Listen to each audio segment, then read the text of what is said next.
Figuring out when you need new tires. First, I need to know the size tire. So I look here on my driver's side, and here it is. Front, rear, 215 by 45 R17 for all 4 tires. I gotta make sure I need new tires. And how do I do that? Well, they showed me at the shop how to check, and you see these grooves in here. See how deep that goes in? So there's a little signal here, right in here. Let's see if I can get this. There's this little groove in here, and once this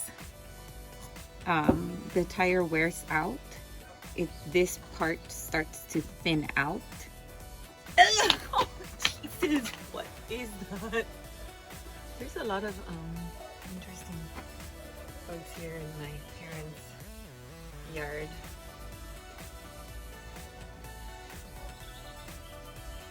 Anyways,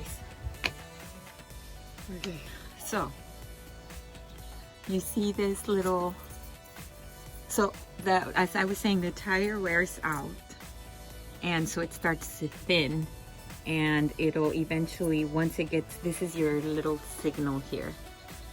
Once it touches that groove, then it's time to get new tires.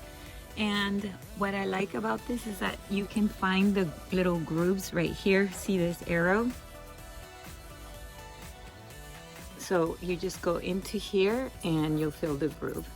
And they're all around, so let's see. Here's another arrow right here.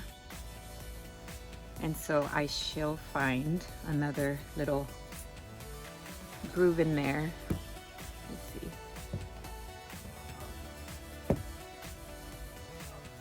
And the tire size is also out here on the tire. Let me see. Here it is. See the tire size, 215 by 45 R17. So my tire looks pretty good. I don't need one, but I have a video of one I took before I got my tires changed, and I will go ahead and show that to you as well, so you see the difference. So here it is. You see how the depth in the groove is completely gone and how slick the tire is. So that's when you know it's time to get new tires to be safe. Be safe out there. Thank you so much for watching. I hope this helped you learn about your car. Have a great day.